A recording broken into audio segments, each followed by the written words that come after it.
हाथ एक परिचय। मणिबंध वह भाग है जो मुजाह को हाथ से जोड़ने में एक कड़ी के रूप में कार्य करता है।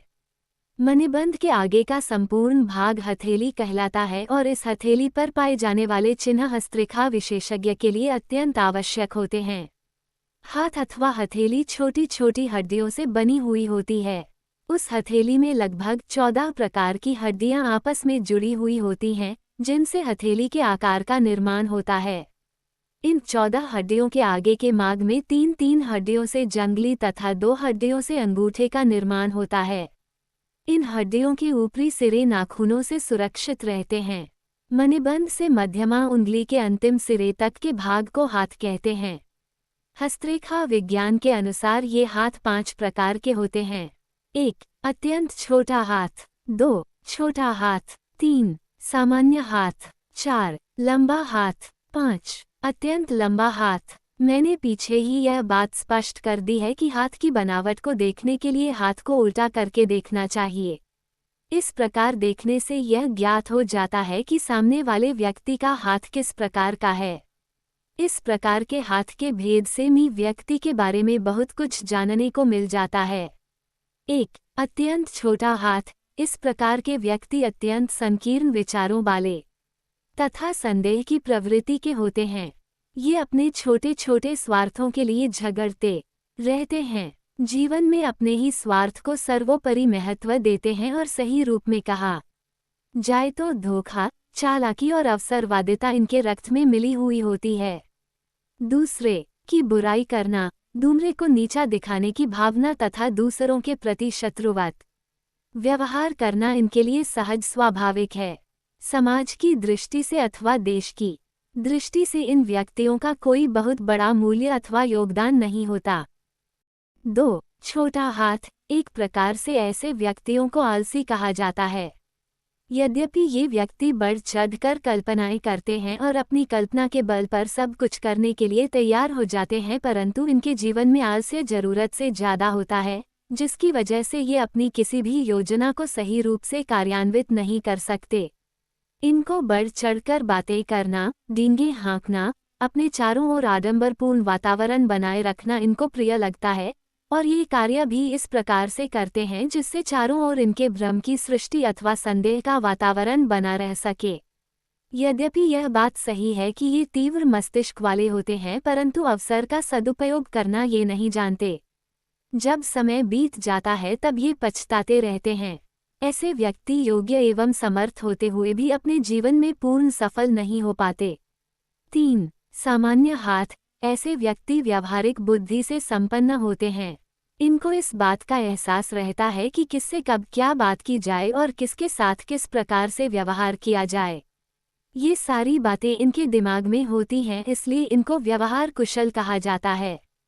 समाज में ये सम्मान प्राप्त करते हैं तथा किसी भी कार्य को प्रारंभ करने से पूर्व उसके बारे में काफ़ी समय तक सोचते विचारते रहते हैं। इनके जीवन में बराबर संघर्ष बना रहता है और संघर्ष के बल पर ही ये व्यक्ति अपने जीवन में सफलता प्राप्त करते हैं तथा सुविधाओं को जुटा पाते हैं।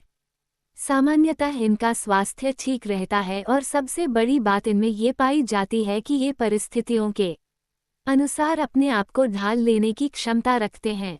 4. लंबा हाथ। ऐसे व्यक्ति समाज के लिए सामान्यतः उपयोगी होते हैं।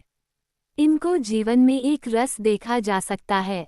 ये न तो बहुत अधिक प्रसन्न रहते हैं और न चिंतायुक्त। जीवन में ये अत्यधिक व्यवहार कुशल, होशियार तथा मेधावी होते हैं।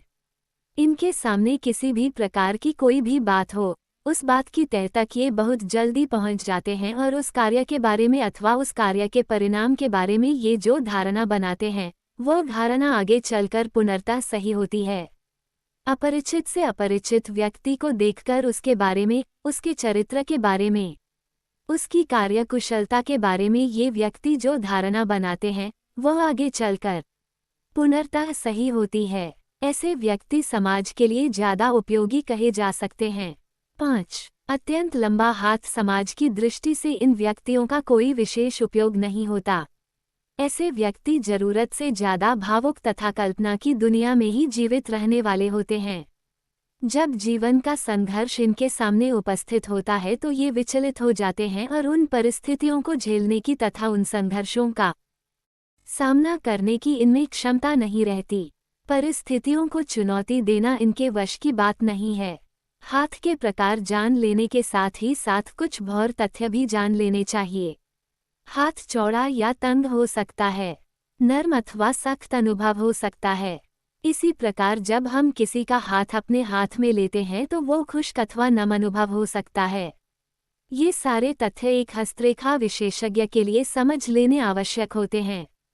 हाथ देखते समय ये बात भी समझ लेनी चाहिए कि उंगलियों के सिरे नुकीले हैं या वर्गाकार हैं अथवा चपटाकार हैं।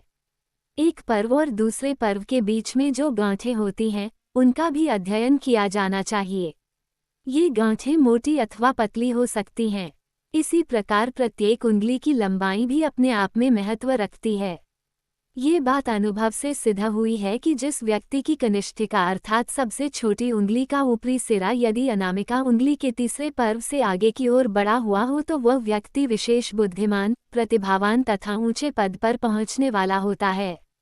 जिन व्यक्तियों के हाथों में सबसे छोटी उंगली को लंबा पाया जाता है, वे व्यक्ति वास्तव में ही अपने जीवन में सफल होते देखे गए हैं। मेरे कहने का तात्पर्य यह है कि हमको हाथ का अध्ययन करते समय उंगलियों की लंबाई पर भी ध्यान रखना चाहिए।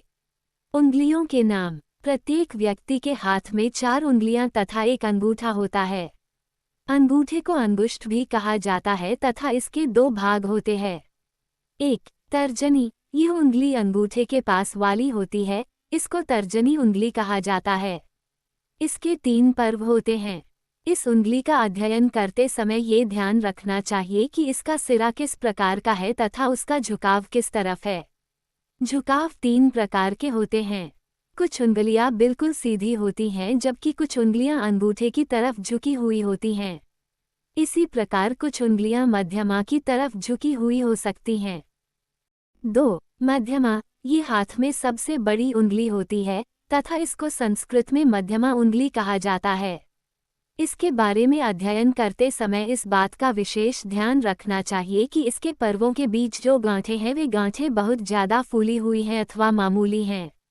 ऐसे बहुत कम हाथ देखे जाते हैं जिनमें तर्जनी तथा मध्यमा उंगली बराबर हो, परंतु जिस हाथ में भी तर्जनी तथा मध्यमा उंगली बराबर हो वह व्यक्ति आत्महत्या करता है या उसकी मृत्यु स्वाभाविक रूप से नहीं होती। 3. अनामिका। मध्यमा के पास वाली उंगली को अनामिका उंगली कहते हैं। सामान्यतः यह उंगली मध्यमा उंगली से छोटी होती है तथा लगभग तर्जनी उंगली के बराबर लंबी होती है। इस उंगली के झुकाव का विशेष अध्ययन करना चाहिए। यदि उस अंगुली का झुकाव मध्यमा की तरफ हो तो वह ज़्यादा अच्छी तथा श्रेष्ठ कही जाती है। विपरीत दिशा में झुकाव होने से ऐसा प्रतीत होता है कि उस व्यक्ति का गृहस्थ जीवन ज़्यादा सुखमय नहीं रह सकेगा।